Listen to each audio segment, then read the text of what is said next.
ini mengenai materi kurikulum model Nichols. Saya Jula Istiqomah dengan NIM 236151012 dengan rekan saya. Dan saya Azhara Alanisa Kusuma dengan yang belakang 07. Baik, kita mulai dari sejarah model Nichols. Andre dan Howard Nichols mengembangkan model pengembangan kurikulum yang cukup signifikan dalam buku mereka Developing Curriculum, a Practical Guide pada tahun 1978. Nah, model ini menekankan pada pendekatan rasional untuk pengembangan kurikulum dan memberikan penekanan khusus pada analisis situasional sebagai langkah pertama. Model ini sangat populer terutama di Inggris, di mana pengembangan kurikulum sekolah telah berlangsung lama. Model ini bertujuan untuk memastikan bahwa kurikulum yang dirancang responsif terhadap perubahan situasi sosial dan juga perubahan pendidikan. Nah, poin yang kedua yaitu tahapan pengembangan kurikulum Nichols. Ada 5 tahap utama dalam model pengembangan kurikulum Nichols yang berfokus pada proses berkelanjutan, yaitu yang pertama ada analisis situasional. Langkah pertama ini dilakukan untuk memahami faktor-faktor yang mempengaruhi lingkungan belajar. Analisis ini mencakup identifikasi konteks sosial, ekonomi, dan pendidikan di mana kurikulum akan diterapkan. Nah, tujuan dari analisis ini adalah untuk membantu pengembang kurikulum memahami secara menyeluruh situasi yang akan mereka hadapi, termasuk kebutuhan siswa, kondisi lokal, dan tantangan yang mungkin muncul. Ini adalah tahap yang penting karena memungkinkan kurikulum yang dihasilkan lebih relevan dan juga responsif. Kedua adalah pemilihan tujuan. Nah, setelah analisis situasional, pengembang kurikulum harus menetapkan tujuan pendidikan yang spesifik. Tujuan ini ditentukan berdasarkan hasil analisis situasi dan harus sesuai dengan kebutuhan siswa serta visi pendidikan yang diinginkan. Nah, proses ini mencakup identifikasi hasil akhir yang diinginkan dari pembelajaran, menentukan prioritas, dan memastikan bahwa tujuan tersebut realistis dan dapat dicapai dengan sumber daya yang ada. Yang ketiga adalah pemilihan dan organisasi isi, di mana pada tahap ini yaitu tahapan kritis di mana materi yang akan diajarkan dipilih dan diorganisasikan. Isi kurikulum harus relevan, valid, dan sesuai dengan kebutuhan siswa. Nah, pengorganisasian ini dapat dilakukan dengan 2 pendekatan utama. Yang pertama, kurikulum berbasis mata pelajaran, di mana isi kurikulum diorganisasikan berdasarkan disiplin ilmu dan mata pelajaran. Yang kedua adalah kurikulum terpadu, di mana berbagai disiplin ilmu digabungkan berdasarkan tema atau masalah relevan dengan kehidupan siswa. Yang keempat adalah pemilihan dan organisasi metode. Nah, pemilihan metode pengajaran yang tepat sangat penting untuk mencapai tujuan pembelajaran. Metode ini harus disesuaikan dengan karakteristik siswa dan juga isi kurikulum. Nah, Nichols menekankan pentingnya fleksibilitas dalam memilih metode pembelajaran agar dapat menyesuaikan dengan kebutuhan siswa dalam konteks belajar merdeka. Metode yang tepat akan membantu menciptakan pengalaman belajar yang bermakna dan juga efektif. Yang kelima, yang terakhir ini adalah evaluasi. Nah, evaluasi adalah proses penilaian yang sistematis terhadap efektivitas kurikulum dalam mencapai tujuan pendidikan. Evaluasi tidak hanya mencakup penilaian hasil belajar siswa, tetapi juga relevansi isi dan metode kurikulum secara keseluruhan. Ini membantu dalam memahami apakah tujuan kurikulum telah tercapai dan apakah ada kebutuhan anak untuk direvisi atau diperbaiki. Nah, selanjutnya adalah materi mengenai karakteristik utama model Nichols. Mohon maaf, selanjutnya adalah langkah-langkah. Yang selanjutnya adalah langkah-langkah memahami model Nichols. Yang pertama, identifikasi orientasi siswa atau analisis situasi. Langkah pertama adalah memahami orientasi motivasi siswa. Apakah mereka lebih condong ke orientasi tugas, cenderung fokus pada penguasaan, atau orientasi ego, fokus pada performa dibandingkan orang lain. Contohnya, dalam kelas olahraga, seorang guru mungkin mengamati apakah orang siswa lebih bersemangat ketika berhasil meningkatkan catatan pribadinya sama dengan orientasi tugas, atau lebih bahagia ketika ia mengalahkan teman sekelasnya dalam lomba lari.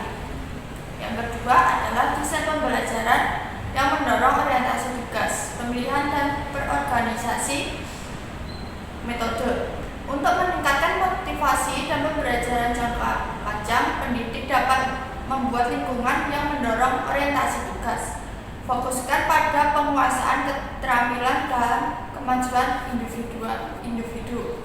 Contohnya, dalam kelas matematika, guru dapat menekankan pada usaha dan meningkatkan kemampuan dari waktu ke waktu, bukan hanya pada nilai atau ranking.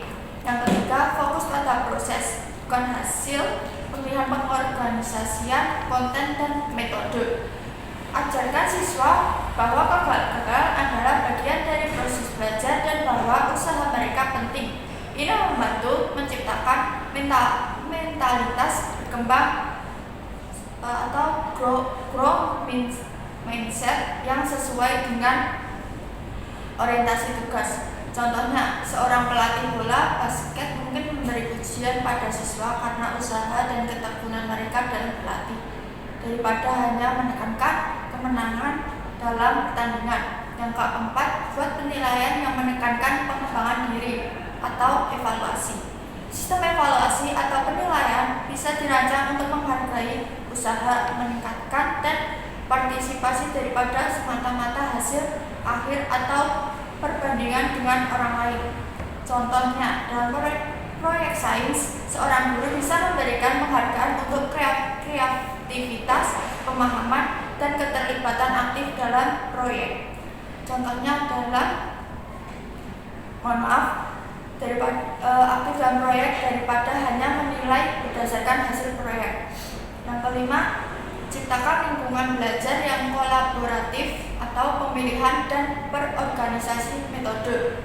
Lingkungan yang menekankan kerja sama dan belajar bersama daripada kompetisi antar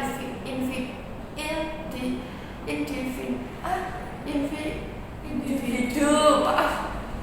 Lebih mendorong orientasi tugas. Contohnya, dalam pelatihan sepak bola, pelatih mungkin meminta siswa bekerja dalam tim untuk menyusun strategi permainan sehingga mereka saling mendukung dan belajar dari satu sama lain. Yang keenam, pantau dan evaluasi perubahan dalam orientasi siswa. Evaluasi secara kala apakah pendekatan ini berhasil dalam mengubah atau memelihara orientasi siswa. Lakukan penyesuaian bila diperlukan. Contohnya, seorang guru mungkin mengamati apakah siswa yang tadinya sangat kooperatif mulai lebih menghargai proses pembelajaran daripada sekedar hasil. Yang selanjutnya adalah karakteristik dan ciri-ciri. Model kurikulum yang dikembangkan oleh Audrey dan Howard Nichols memiliki beberapa karakteristik dan ciri-ciri yang membedakannya dari model pengembangan kurikulum lainnya. Berikut ada beberapa poin penting mengenai model ini. Yang pertama, karakteristik utama, pendekatan rasional. Model Nichols menekankan pentingnya pengembangan kurikulum yang didasarkan pada analisis situasi yang rasional dan logis. Hal ini bertujuan untuk memastikan bahwa perubahan kurikulum relevan dengan kebutuhan yang ada di masyarakat. Kedua, proses berkelanjutan. Model ini menggambarkan pengembangan kurikulum sebagai suatu proses yang berkelanjutan, bukan sekedar langkah-langkah statis. Pengembangan kurikulum diharapkan untuk terus mengevaluasi dan merevisi kurikulum sesuai dengan perubahan situasi. Yang terakhir, analisis situasi sebagai langkah awal. Sebelum merumuskan elemen-elemen kurikulum, analisis situasi menjadi langkah pertama yang penting. Ini membantu pengembang memahami konteks dan faktor-faktor yang mempengaruhi keputusan kurikulum. Yang terakhir, ciri-ciri spesifik. 5 tahap pengembangan model ini terdiri dari 5 langkah utama dalam proses pengembangan kurikulum. Yang pertama, analisis situasi, memahami konteks dan kebutuhan pendidikan. Yang kedua, menentukan tujuan khusus, merumuskan tujuan pendidik yang ingin dicapai. Yang ketiga, mengorganisasikan isi pelajaran, menentukan materi pelajaran yang relevan.